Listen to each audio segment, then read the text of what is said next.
یہ بات اب میں اپنے چھوٹی چھوٹی کلاس کے بچے ان سے بھی اکثر کیا کرتی تھی، اور وہ اس چیز کو ایڈمٹ کرتے تھے کہ ہم کسی کی ہیلپ کر دیں، کسی کا کوئی کام کر دیں، کسی اپنی پیرنٹس کی بات مان لیں تو بڑی خوشی ہوتی ہے ہمیں. تو نیکی کر کے جو لذت کا احساس ہوتا ہے نا، وہی احساس، وہی لذت وہاں پر وہ پھل کھا کے ملے گی. اس کے علاوہ پھلوں کی مشابہت کے بارے میں بھی ہے کہ جنتی جب کہیں گے تو یہ تو وہی پھل ہیں جو ہمیں دنیا میں ملے تھے، بالکل ویسے ہی ہیں. تو اس کا مطلب یہ ہوا کہ ان کی شکل تو ہوگی لیکن ذائقہ ویسا نہیں ہوگا. ذائقہ بہت ڈیفرنٹ اور بہت ہی مزے کا ہوگا. حدیث پاک صلی اللہ علیہ وسلم کے مطابق صحیح بخاری میں ہے کہ نہ کسی آنکھ نے انہیں دیکھا، نہ کسی کان نے ان کے بارے میں سنا، اور نہ کسی دل میں ان کا گمان گزرا. لہٰذا اس حدیث سے ثابت ہوا کہ ان پھلوں کا ذائقہ مختلف ہوگا، اور بہت ساری احادیث سے یہ بھی ثابت ہوتا ہے کہ ان میں گٹھلیاں اور کانٹے نہیں ہوں گے، ان کے سائز بہت بڑے ہوں گے. مثال کے طور پہ کھجور جو ہے وہ بغیر گٹھلی کے ہوگی اور مٹکے جتنی بڑی ہوگی. اچھا، کھانے پینے کے بعد ہمارے دوسری جو ضرورت ہے وہ ہے، جیسے ہم دنیا میں ہیں نا، کہتے ہیں ہم انسان ایک سوشل اینیمل ہے، تو ہماری ضرورت کھانے کے بعد جو ہے وہ رشتوں کی ہے. ہمارے رشتے ہمارے ساتھ ہیں. انسان اکیلا نہیں رہ سکتا. جیسے یہاں نہیں رہ سکتا ایسے وہاں بھی تنہا نہیں ہوگا. وہاں بھی اکیلے وقت نہیں گزارے گا، بلکہ اس کے لیے اس کے ساتھی ہوں گے، اور وہ ساتھی ازواج کی صورت میں ہوں گے. اچھا، ازواج جو ہے وہ پلورل نہیں ہے، سنگولر ہی ہے، زوج سے ہے، مرد یا عورت کے لیے استعمال ہوا ہے. اگر ہم دونوں کو اکٹھا کریں، مرد اور عورت کو، تو یہ زوجین بنتا ہے، جس سے مراد جوڑا ہے. جیسے خلدون ہے، خلود جس کے معنی ہمیشہ کے ہیں، اسی طرح سے زوجین ہے کہ اس سے مراد ہے جوڑا، یعنی کہ مرد کے لیے عورت اور عورت کے لیے مرد اس کا ساتھی اس کو دیے جائیں گے. اہل جنت اس میں ہمیشہ ہمیشہ رہیں گے. اب یہ ازواج جو ہیں یہ کون سے ہوں گے؟ بہت مالدار ہوں گے، بہت خوبصورت ہوں گے، بہت ہی زیادہ ہائیلی ایجوکیٹڈ ہوں گے؟ نہیں، یہ وہ لوگ ہوں گے جنہوں نے اپنے جسم کو پاک رکھا غسل سے، وضو سے. یہ وہ لوگ ہوں گے جنہوں نے اپنے لباس کو پاک رکھا گندگی سے، نجاست سے، ریاکاری سے. گندگی اور نجاست صرف وہ نہیں ہوتی جو بظاہر کیچڑ کا چھینٹے پڑ گئے تو ناپاک ہو گیا لباس. اس کا مطلب ہے ریاکاری، دکھاوا. ہمیشہ مہنگے برانڈڈ سوٹ پہننے ہیں تاکہ لوگ میری واہ واہ کریں. اس کے علاوہ اپنے خیالات کو پاک رکھنا ہے. خیالات کی پاکی بہت ضروری ہے. اس کے علاوہ کلام کو پاک رکھنا ہے. منہ سے جو کچھ نکلے وہ خوبصورت ہو، بدصورت نہ ہو. تو جس طرح سے اہل جہنم ہمیشہ ہمیشہ جہنم میں رہیں گے، اسی طرح سے اہل جنت جو ہیں وہ بھی ہمیشہ ہمیشہ جنت میں رہیں گے. حدیث پاک صلی اللہ علیہ وآلہ وسلم ہے کہ جنت اور جہنم میں جانے کے بعد ایک فرشتہ اعلان کرے گا، اے جہنمیوں اب موت نہیں ہے، اے جنتیوں اب موت نہیں ہے. جو جس حالت میں ہے اسی میں ہمیشہ رہے گا. مختلف احادیث سے یہ بات ثابت ہے، اور مفسرین بتاتے ہیں کہ موت کو ایک مینڈھے کی شکل میں لایا جائے گا اور اس کو ذبح کر دیا جائے گا، یعنی ختم کر دیا جائے گا. اس کے بعد آیت نمبر 26 ہے، یقیناً اللہ تعالیٰ کسی مثال کے بیان کرنے سے نہیں شرماتا، خواہ مچھر کی ہو یا اس سے بھی ہلکی چیز کی. ایمان والے تو اسے اپنے رب کی جانب سے صحیح سمجھتے ہیں، اور کفار کہتے ہیں کہ اس مثال سے اللہ نے کیا مراد لی ہے.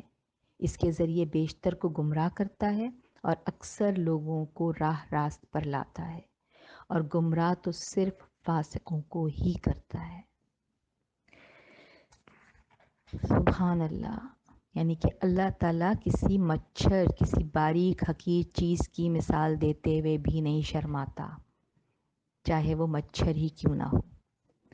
اچھا، اگر ہم یہ دیکھیں مچھر کی بات یہاں پہ لیں تو دیکھیں اس کے علاوہ قرآن پاک میں اللہ تعالیٰ نے بہت سے چھوٹے چھوٹے حشرات الارض کی مثالیں دی ہیں، جیسے سورہ النمل میں چیونٹی کی مثال دی ہے، سورہ النحل میں شہد کی مکھی کی مثال ہے، سورہ عنکبوت میں مکڑی کی مثال ہے، لیکن مچھر کی مثال کہیں پورے قرآن میں موجود نہیں ہے۔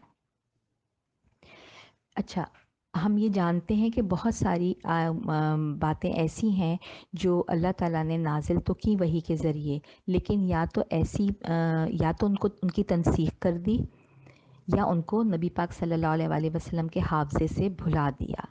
تو ایسا ہی کچھ یہاں پہ مفسرین کہتے ہیں کہ یہ آیت سے پہلے کوئی ایسی آیت ہوگی جو کہ منسوخ کر دی گئی اور آپ صلی اللہ علیہ وآلہ وسلم کے حافظے سے بھلا دی گئی، اور یہ اس کی کنٹینیوٹی ہے۔ لیکن بہرحال میں نے آپ سے پہلے بھی کہا کہ ہمیں متشابہات میں نہیں پڑھنا ہے، ہم نے اس سے لیسن ایکسٹریکٹ کرنا ہے، وہ سبق لینا ہے جو سبق اللہ تعالیٰ، جو مورل آف دا سٹوری اللہ تعالیٰ ہمیں بتانا چاہ رہے ہیں۔ تو یہاں پر مچھر کی مثال اللہ تعالیٰ نے دی ہے۔ اچھا، منافق کا ایمان پرابلمیٹک نہیں ہوتا، اس کا ایٹیٹیوڈ پرابلمیٹک ہوتا ہے، اس کا رویہ پرابلمیٹک ہوتا ہے، اس لیے کہ وہ مذاق اڑاتا ہے، استہزاء کرتا ہے۔ اللہ جو اکبر ہے کہتا ہے کہ وہ اتنی معمولی چیز کی مثال کیوں دے گا؟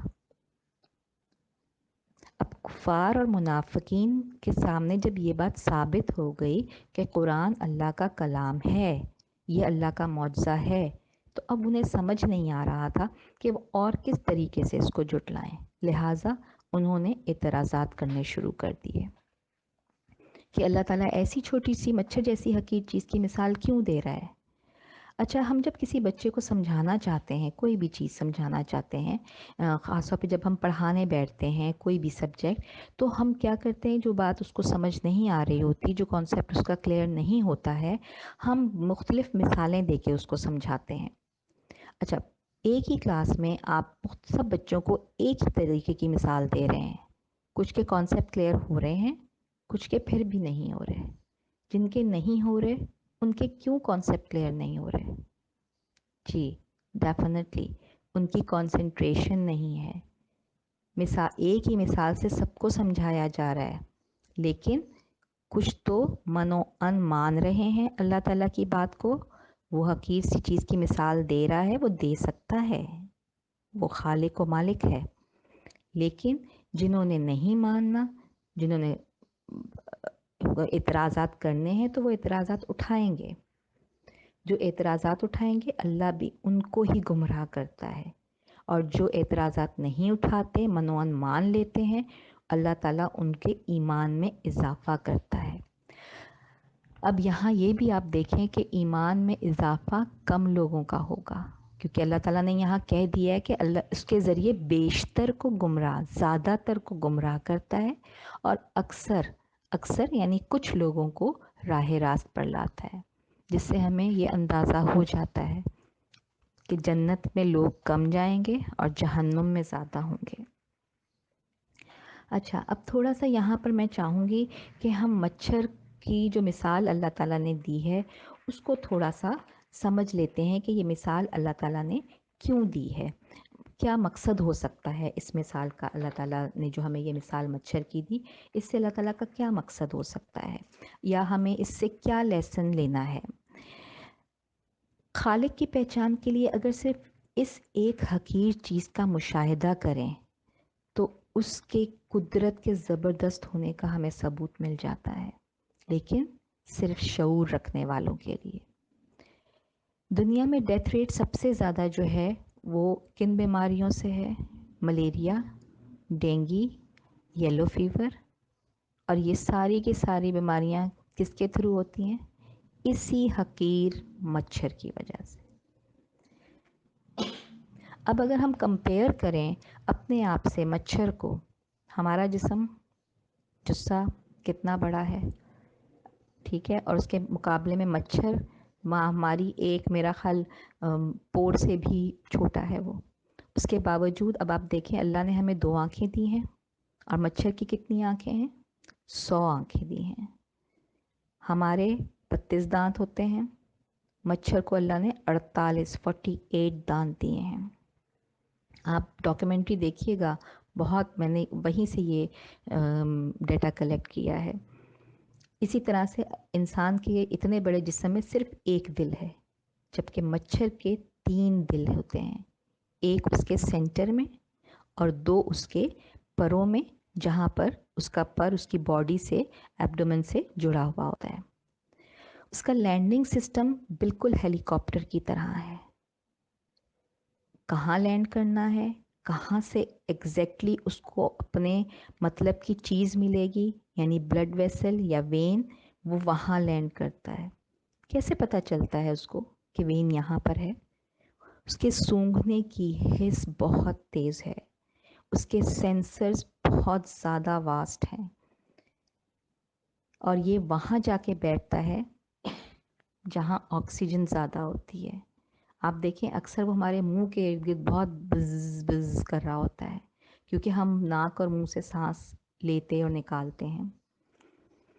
تو یہ وہاں جاتا ہے جہاں پر آکسیجن زیادہ ہوتی ہے، اور ٹیمپریچر کو ڈیٹیکٹ کرنے کی صلاحیت اتنی زبردست ہے اس کے اندر کہ کیا خون ٹیسٹ کرنے والا بھی خون نکالتے وقت کرے گا۔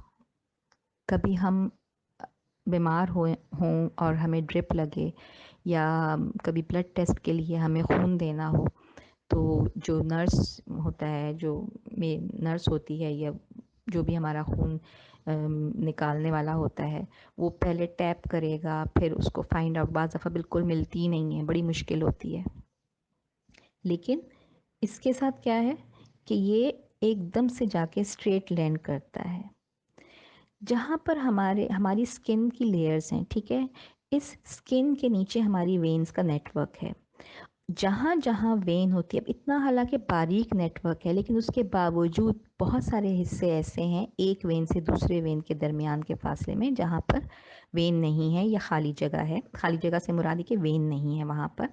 تو وہ جو جگہ سکن کی ہوتی ہے، وہ لیئر جو سکن کی ہوتی ہے، وہ وین جہاں پر ہے اس کے اوپر والی لیئر کے مقابلے میں کم ٹیمپریچر والی ہوتی ہے۔ یہ جو اتنا باریک نیٹ ورک ہے، اس کو کیسے پتہ لگ جاتا ہے کہ وین کہاں پر ہے؟ کون بتاتا ہے اسے؟ ظاہر ہے اللہ تعالیٰ نے ایسا نظام، اتنا زبردست سسٹم اس کے اندر رکھا ہوا ہے۔ اچھا، اس کے بعد جب وہ اپنی پرک کرتا ہے اپنی نیڈل کو ہماری اسکن کے اندر، وین کے اندر خون چوسنے کے لیے، تو اس کے پاس دانت ہیں 4 یا 6، اس کے 6 شاید دانت ہوتے ہیں اس کے، وہ آری کی طرح کے نیڈلز ہوتے ہیں اس کے۔ تو جب خون نکلتا ہے تو آپ کو پتہ ہے جب ہمیں ویسے کٹ وغیرہ لگ جائے تو کلاٹ بن جاتا ہے، جب خون نکلتا ہے تو وہ کلاٹنگ ہو جاتی ہے، جس سے ہماری اسکن کی ریپیئرنگ شروع ہو جاتی ہے۔ تو جب یہ پیئر اس کے اندر پرک کرتا ہے اپنی نیڈل کو، اپنے اسٹرا کو، تو اس کے منہ سے سائڈوں کی جس کے پاکٹس ہوتی ہیں، اس میں سے ایک لعاب دار ایک کیمیکل کہہ لیں، ایک فلوئڈ کہہ لیں، وہ نکلتا ہے جو وہاں پہ شامل لگ جاتا ہے، اور وہ خون باہر نہیں آتا، اور وہ اپنے مطلب کا، اپنے ضرورت کا خون چوسنے کے بعد اس لعاب کو وہاں چھوڑ دیتا ہے۔ لہٰذا میں آپ کو کروں گی ریکمینڈ کہ آپ ضرور وہ ڈاکیومنٹری دیکھیے گا کہ کس طرح سے مچھر جو ہے، مچھر کو اللہ تعالیٰ نے کس طرح سے بنایا ہے، اور وہ کس طرح سے جو ہے وہ اپنا کام کر رہا ہے۔ اس کے بعد اللہ تعالیٰ نے فرمایا کہ اس مثال سے یا اس سے بھی ہلکی چیز، اب یہاں پر بھی مفسرین کہتے ہیں کہ وہ مچھر سے کمتر کوئی چیز ہو سکتی ہے، جیسے کہ پیراسائٹس ہیں، بہت سارے ایسے جو نیکڈ آئی سے نہیں دیکھے جا سکتے، یا وائرسز ہیں جیسے آج کل کا ہے کرونا، اور بہت سارے بیکٹیریاز ہیں جو ہم اپنی آنکھ سے، نیکڈ آنکھ سے، بلکہ ایک سمپل مائکروسکوپ سے بھی نہیں دیکھ سکتے، اس کے لیے ہمیں بہت ہی زیادہ پاورفل مائکروسکوپ چاہیے ہوتا ہے۔ تو اللہ تعالیٰ کسی مثال کے بیان کرنے میں نہیں شرماتا، چاہے وہ مچھر ہو یا مچھر سے بھی کوئی ہلکی اور چھوٹی چیز ہو۔ اور ایمان والے کیا کرتے ہیں؟ وہ اپنے رب کی جانب سے اس بات کو مان لیتے ہیں، صحیح سمجھتے ہیں، لہٰذا اللہ تعالیٰ ان کو جنت میں ڈالیں گے۔ اور جو کفار ہیں وہ کیا کرتے ہیں؟ وہ اس میں اعتراضات نکالتے ہیں، تو اللہ تعالیٰ فاسقوں کو اور زیادہ گمراہ کرتا ہے، اور وہ کہاں جاتے ہیں؟ جہنم میں۔ اس کے بعد آیت نمبر 27 اور 28 ہے، جو لوگ اللہ تعالیٰ کے مضبوط عہد کو توڑ دیتے ہیں اور اللہ تعالیٰ نے جن چیزوں کے جوڑنے کا حکم دیا ہے انہیں کاٹتے ہیں اور زمین میں فساد پھیلاتے ہیں، یہی لوگ نقصان اٹھانے والے ہیں۔ تم اللہ کے ساتھ کیسے کفر کرتے ہو حالانکہ تم مردہ تھے، اس نے تمہیں زندہ کیا، پھر تمہیں مار ڈالے گا، پھر زندہ کرے گا، پھر اسی کی طرف لوٹائے جاؤ گے۔ اب اللہ تعالیٰ کے مضبوط عہد کو توڑ دیتے ہیں، یہ تھوڑا سا بہت انٹرسٹنگ اور کافی ڈیٹیل ٹاپک ہے، لیکن ہم یہاں اس کو اتنی ڈیٹیل میں نہیں بات کر سکتے، تھوڑا سا ہی اس کے بارے میں بات کریں گے۔ یہاں پر مفسرین نے مراد 2 عہد لیے ہیں۔ ایک تو عہد وہ ہے جو انبیاء کرام کے ذریعے اوامر اور نواہی بتائے گئے ہیں، یعنی لوگوں نے، ایمان والوں نے اپنے نبیوں کے یا اپنے دور کے جو بزرگان دین اور ولی اللہ ہیں ان کے بتائے ہوئے طریقے پر چلے، اور جو اوامر یعنی جو کام کرنے ہیں وہ کیے، اور نواہی جو کام منع کر دیے گئے ان کو چھوڑ دیا۔ تو یہ اس سے مراد وہ عہد بھی لیا جا سکتا ہے۔ اللہ کی مخلوق کو ان کی تصدیق بھی کرتا ہے، اور ان پر اللہ کی مخلوق جو ہے ان کی تصدیق بھی کرتی ہے اور ان پر عمل بھی کرتی ہے۔ اور دوسرا مطلب یہاں پر کیا لیا گیا ہے؟ یہاں پر دوسرا مطلب لیا گیا ہے وہ عہد جو اللہ تعالیٰ سے یوم الست کے دن کیا گیا۔ یوم الست کیا ہے؟ اب ہم اس کے بارے میں تھوڑا سا میں آپ کو بتا دوں کہ یوم الست کیا ہے۔ یہ وہ دن تھا جس دن آپ نے، اللہ تعالیٰ نے، رب باری نے حضرت آدم علیہ السلام کو پیدا کیا اور کن کہہ کے، اور اس کے بعد حضرت آدم علیہ السلام کی پیٹھ پر ہاتھ پھیرا تو حضرت آدم کے بعد جتنی روحیں، جتنے انسان دنیا میں آنے ہیں ان کی روحیں نکل کر سامنے آ گئی۔ اللہ نور السماوات والارض، اللہ کا نور ہر طرف ہے۔ مفسرین یہ بھی کہتے ہیں کہ تمام عالم کو اللہ نے اپنے نور سے پیدا کیا، اور یہ نور کائنات کے ذرے ذرے کو زندگی بخش رہا ہے، لہٰذا ہماری روحیں بھی اسی نور کا حصہ ہیں۔ جب اللہ تعالیٰ نے تمام روحوں کو اپنے سامنے حاضر کر لیا، جمع کر لیا، تو اس کے بعد ان سے ایک عہد لیا گیا۔ اللہ تعالیٰ نے فرمایا، الست بربکم، کیا میں تمہارا رب نہیں ہوں؟ یہ پوچھا جا رہا ہے، یہ تمام روحوں سے پوچھا جا رہا ہے۔ سورہ اعراف کی آیت نمبر 172 میں بھی یہی بیان ہو رہا ہے۔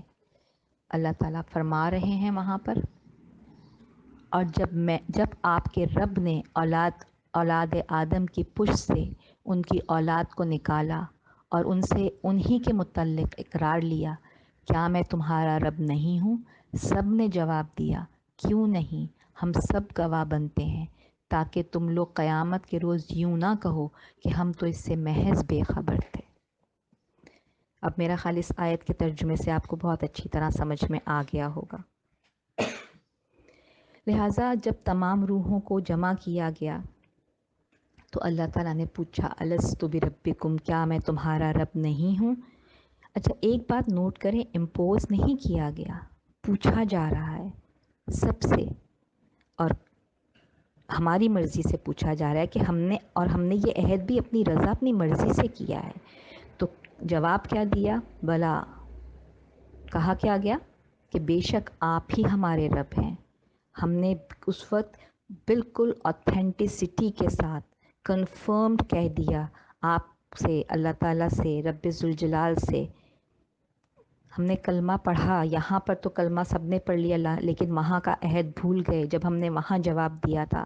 بلا، ہم نے کہا تھا، لا الہ لنا غیر، یا اللہ آپ کے سوا کوئی نہیں ہے، کوئی اور رب نہیں ہے۔ اس سے یہ بات بھی ثابت ہوتی ہے کہ ہر عمل کی بنیاد اس کے کرنے کا عہد ہوتا ہے۔ ہم پہلے نیت کرتے ہیں، عمل بعد میں کرتے ہیں۔ اللہ پاک نے بتا دیا ہے کہ اگر نیت اچھی ہوگی تو ایک نیکی کا اجر ملے گا جب تک کہ نیت ہے، اور اگر وہ عمل کر لیا، وہ نیک کام کر لیا، تو 10 گنا اس عمل کا ثواب ملے گا۔ اور اگر گناہ کا ارادہ کیا ہے تو تب تک نہیں لکھا جائے گا جب تک کہ وہ گناہ کر نہ لیا جائے، اور جب وہ گناہ کر لیا تو ایک ہی کاؤنٹ ہوگا، 10 کاؤنٹ نہیں ہوں گے۔ کتنا رحیم ہے وہ، کتنا رحمان ہے، ہماری سوچ اس کا اندازہ بھی نہیں لگا سکتی۔ اچھا، وہاں پر جب اللہ تعالیٰ نے ہم سے فرمایا الستُ بربکم، تو ہماری حسیں بیدار ہونا شروع ہو گئیں۔ سب سے پہلی حس ہماری سننے کی حس بیدار ہوئی جب اللہ تعالیٰ کی بات ہم نے سنی، الستُ بربکم۔ پھر جب ہماری سننے کی حس بیدار ہوئی تو ہماری توجہ اللہ کی طرف ہوئی، تو ہماری دیکھنے کی حس بیدار ہوئی، ہم نے اپنے ارد گرد اور روحوں کو دیکھا۔ آپ کو کبھی کبھی لگتا ہوگا کہ اس شخص کو میں نے کہیں پہلے دیکھا ہے، حالانکہ آپ کبھی زندگی میں اس سے نہیں ملے ہوں گے اور شاید کبھی دوبارہ نہ ملیں، لیکن ایسا لگتا ہے۔ مجھے عمرے پہ میں جب گئی تو مجھے یہ ایکسپیرینس ہوا، تو شاید میرا خیال ہے یہ وہی خیال ہے، یہ وہی چیز ہے کہ ہم سب اکٹھے ایک جگہ مل چکے ہوئے ہیں۔ پھر جب اللہ تعالیٰ نے ہم سے پوچھا کہ کیا میں تمہارا رب نہیں ہوں، تو اس کی پکار پہ ہم نے جواب دیا کہ بے شک آپ ہی ہمارے رب ہیں، تو ہماری بولنے کی حس بیدار ہوئی۔ اس کے بعد جب سب نے ایک ساتھ جواب دیا تو ہماری توجہ اپنے ارد گرد کی روحوں کی طرف ہوئی، اور ہمیں یہ احساس ہوا کہ ہمارے ساتھ اور بھی لوگ موجود ہیں، اور بھی روحیں موجود ہیں، تو ہماری محسوس کرنے کی حس بیدار ہوئی۔ لہٰذا اس عالم میں اکیلے نہیں ہیں ہم، ہمارے ساتھ اور بھی لوگ ہیں، اور منطقی نتیجہ کیا نکلتا ہے کہ وہ واحد القہار ہے، وہ ہمارا خالق ہے، اس نے ہمیں بنایا ہے، وہی ہمارا مالک ہے، حکم بھی اسی کا چلنا چاہیے، احکامات بھی اسی کے ماننے ہیں، نہ کہ اس کے ساتھ ہم کسی کو شریک کریں اور مزاروں پہ جا کے ہم مانگیں۔ تو ہم نے اللہ تعالیٰ سے یہ عہد کیا ہوا ہے۔ اب جب ہم زمین پر آ رہے ہیں تو یہاں ہم کیا کر رہے ہیں؟ ہم وعدہ خلافی اس عہد کو توڑ رہے ہیں، اور وعدہ خلاف کون ہوتا ہے؟ ہم نے 4 صفات پڑھی تھی منافقین کی۔ وعدہ خلاف منافق ہوتا ہے، اور جو لوگ اللہ تعالیٰ کے اس عہد کو توڑتے ہیں وہ دوسرا کام کیا کرتے ہیں؟ اللہ تعالیٰ نے جن چیزوں کے جوڑنے کا حکم دیا ہے انہیں کاٹتے ہیں۔ کس چیز کو جوڑنے کا حکم دیا گیا ہے؟ کوئی مادی چیز جو ٹوٹ جائے اس کو جوڑنے کا حکم دیا ہے، میز، کرسی وغیرہ وغیرہ؟ نہیں، یہاں پر صلہ رحمی کی بات کی گئی ہے۔ یہ ایک ریمائنڈر ہے تو بہت طویل مضمون صلہ رحمی، لیکن میں ایک بس آپ کو تھوڑا سا اس کے بارے میں بتاؤں، پھر انشاءاللہ کبھی جب اس کا تذکرہ آئے گا تو کبھی ڈیٹیل میں بات کریں گے کہ بیسک پوائنٹس ہم نے یہاں پر سمجھنے ہیں اس وقت۔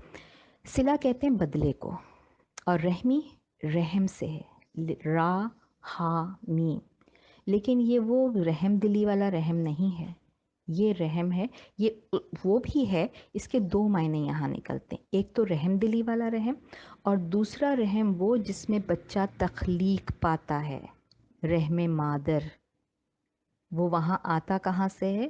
نطفہ پدر سے، اور اس کی ماں کی طرف کے رشتے اور باپ کی طرف کے رشتے، دونوں رشتے صلہ رحمی میں آتے ہیں۔ باپ کے بہن بھائی، ان کے بہن بھائی، ان کے بہن بھائی، لمبی لسٹ ہے آبا و اجداد کی۔ ماں کے بہن بھائی، ان کے بہن بھائی، ان سے جڑے سارے رشتے، تو ان دونوں سے قطع نہیں کرتا، ان دونوں طرف کے رشتوں سے قطع نہیں کرتا، بلکہ ان کے ساتھ صلہ رحمی کرتا ہے۔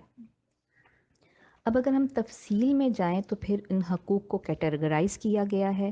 پہلے اللہ کے حقوق کے بعد والدین کے حقوق ہیں، اس کے بعد اولاد کے حقوق ہیں، پھر پڑوسیوں کے حقوق ہیں، بہت سارے حقوق ہیں۔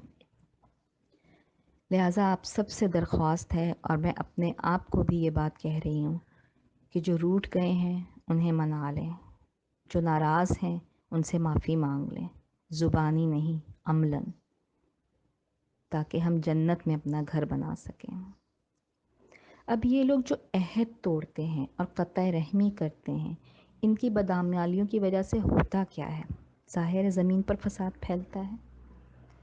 اقبال نے بڑے اچھے طریقے سے فلسفہ زندگی بیان کیا ہے۔ تو اسے پیمان آئے امروز و فردا سے نہ ناپ، جامدہ پہ ہم رواں ہر دم جواں ہے زندگی۔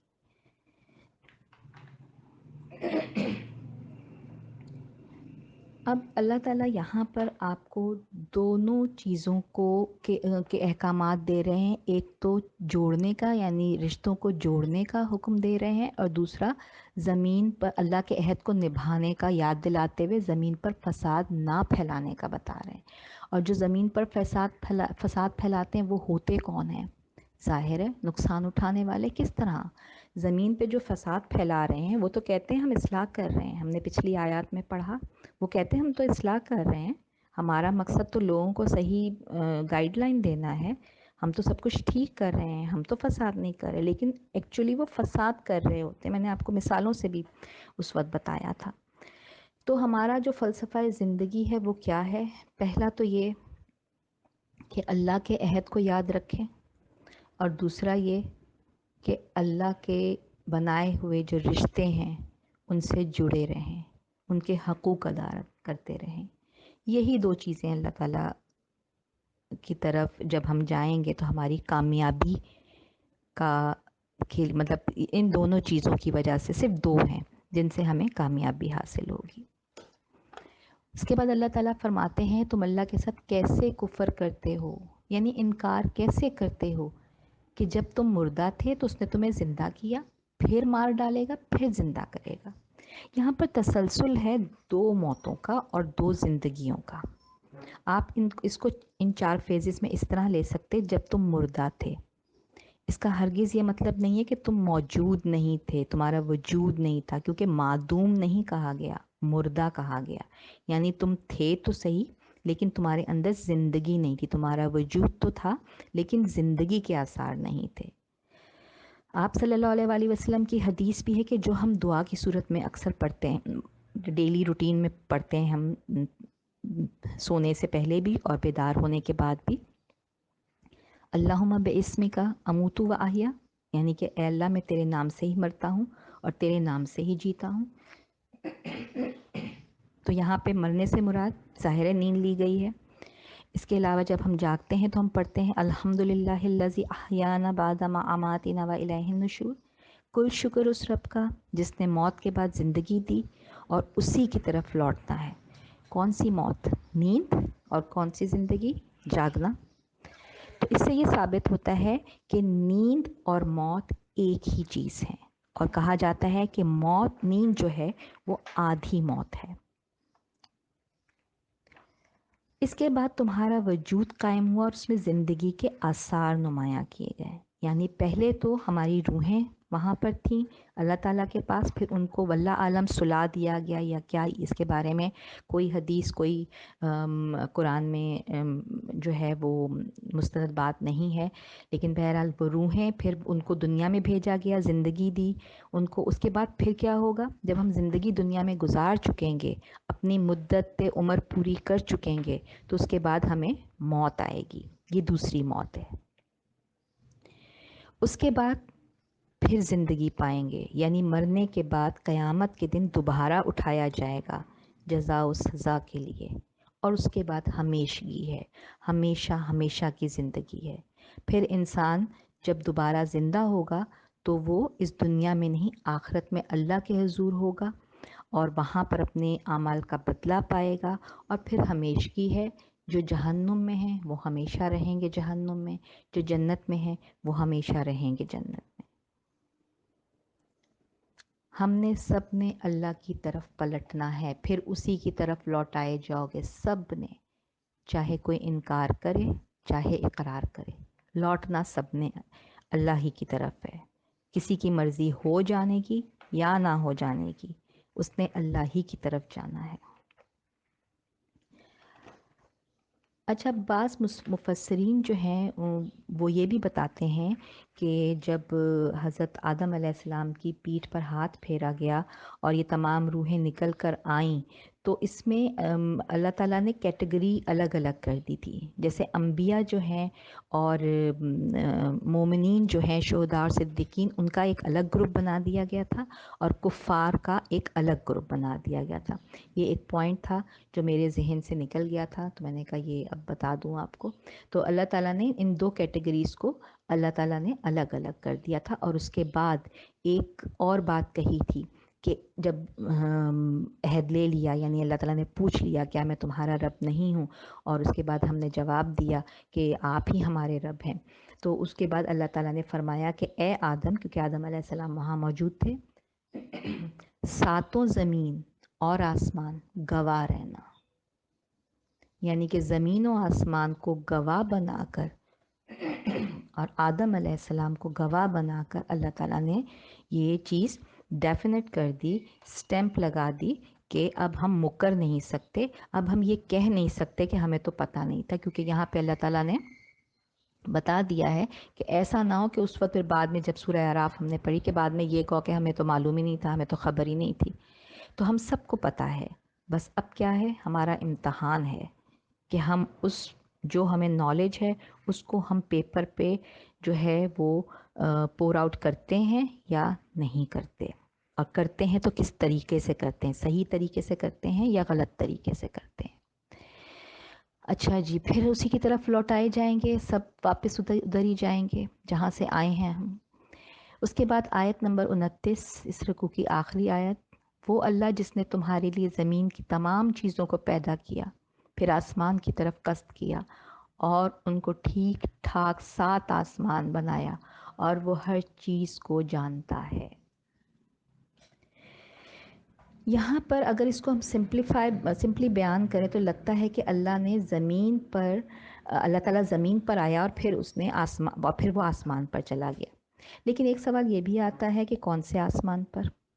اللہ تعالیٰ کی قدرت تو اتنی ہے کہ وہ جہاں چاہے وہاں بیٹھ کر یا وہاں موجود ہو کر بھی سارے کام کر سکتا ہے، اس کو ادھر ادھر ہونے کی کوئی ضرورت نہیں ہے. لیکن اس آیت میں ذکر کر دیا ہے کہ اللہ تعالیٰ نے 7 آسمان بنائے. آسمان لفظ سما سے ہے جس کے معنی بلندی کے ہیں، اور یہ بلندی یہاں اسپیسیفائی کر دی، یعنی کہ 7. اور ایک آسمان سے دوسرے آسمان کا فاصلہ 500 سال کی مسافت پر ہے. اور ایک اور بہت اہم بات، ہم اب تک یہی سمجھتے آئے کہ زمین ایک ہی ہے، لیکن جب سورہ الخلاق کی آیت نمبر 12 جو ہے اس کو آپ پڑھیں گے تو اس میں اللہ تبارک تعالیٰ فرماتے ہیں کہ اور زمین بھی آسمان کی مثل ہیں. اور مثال ہم ان چیزوں کی دیتے ہیں جو صرف 19-20 کا فرق رکھتی ہیں. لہٰذا ساری کوالٹیز کو یہ بات ریٹین کر رہی ہے کہ اگر زمین آسمان جو ہیں وہ 7 ہیں تو زمینیں بھی 7 ہیں. حدیث پاک صلی اللہ علیہ وآلہ وسلم سے بھی یہ بات ثابت ہے، اس سے بھی ہمیں شہادت ملتی ہے، جو کہ صحیح بخاری میں ہے. صحیح بخاری کی کتاب بدء الخلق میں ہے کہ جس نے ظلماً کسی کی ایک بالش زمین لے لی تو اللہ تعالیٰ قیامت کے دن اسے 7 زمینوں کا طوق پہنائے گا. اب یہ جو ہے کہ اللہ تعالیٰ نے آسمان کی طرف قصد کیا یا آسمان کی طرف گئے یا ارادہ کیا، تو اس سے کوئی کلیئر بات ہم اخذ نہیں کر سکتے ہیں. یہ آیات متشابہات میں سے ہیں جن کے بارے میں ہمیں صرف اپنا ایمان جو ہے وہ مستحکم کرنا ہے، اپنی عقل کے گھوڑے یہاں پر نہیں دوڑانے ہیں. لہٰذا اللہ تعالیٰ کی ذات کے حوالے سے یہاں پر کوئی خاکہ ہمیں نہیں بنانا.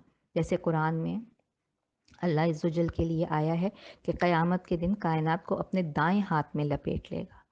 تو ہمیں یہ نہیں دیکھنا کہ اس کے ہاتھ ہیں یا نہیں یا وہ کیسا ہے، ہمیں صرف اس سے سبق لینا ہے کہ کائنات اتنی پھیلی ہوئی ہے، اتنی بڑی کائنات جو ہماری سوچ اور نظر سے بھی زیادہ وسیع ہے، اس کی حیثیت اللہ کے نزدیک کیا ہے.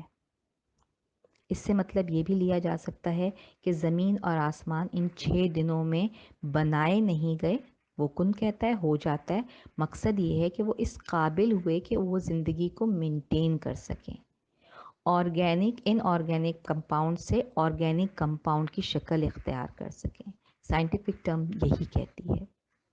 زندگی کی جتنی ضروریات ہیں ان کو برقرار رکھنے کے لیے وہ اپنی اس حیت، اس شیپ، اس کنڈیشن میں اس میں آ جائے کہ وہ ایک مادہ یا سسپینشن کے بجائے جو ہے وہ ایک ٹھوس چیز بن جائے، اور اس کے اندر زندگی کو ریٹین رکھنے کے لیے، زندگی کو مینٹین رکھنے کے لیے تمام چیزیں موجود ہوں۔ اسی طرح اسکالرز آسمان کے بارے میں بھی کہتے ہیں کہ شاید وہ ایک مادہ تھا، ایک سسپینشن تھا جس کو اللہ نے حکم دیا، اور وہ تقسیم ہو کر اپنے اپنے پروسیسز، جو جس بھی پروسیس سے گزر کے وہ تقسیم ہو کر 7 حصوں میں جو ہے وہ بٹ گیا اور اپنے اپنے کام کرنے لگا۔ تو آیات متشابہات میں ہمیں نہیں پڑھنا ہے، ہم نے صرف اس میں سے اپنے لیے وہ لیسن نکالنا ہے جو اللہ تعالیٰ بیان کرنا چاہتے ہیں۔ آج کا لیسن تھوڑا لمبا ہو گیا، تقریباً گھنٹے کا ہو گیا، لیکن یہ ہے کہ چونکہ یوم الست اور یہ مچھر کی مثال، یہ 2 ایسی چیزیں تھیں جو عموماً ہم پڑھتے، میں بھی بہت دفعہ پڑھ چکی ہوں، لیکن کبھی یہ توفیق اس وقت نہیں ہوئی کہ اس کی ڈیٹیل میں جاؤں اور اس کو سمجھوں، لیکن الحمدللہ ثم الحمدللہ کہ اللہ تعالیٰ نے اب توفیق دی ہے کہ اس کی گہرائی میں جا کے اس کے بارے میں سمجھا جائے۔ اللہ تعالیٰ ہم سب کو اس چیز کا کی توفیق دے اور ہمت دے، طاقت دے، فہم دے کہ ہم قرآن کو اس کے صحیح جو ڈیپتھ ہے اس سے ہم اس کو سمجھیں اور اس پر پھر عمل کریں۔ اس کے ساتھ ہی ہم آج کا ختم کرتے ہیں اور دعا پڑھ لیتے ہیں۔ بسم اللہ الرحمن الرحیم۔ سبحان اللہم و بحمدک، اشہد ان لا الہ الا انت، استغفرک و اتوب الیک۔ السلام علیکم ورحمۃ اللہ وبرکاتہ۔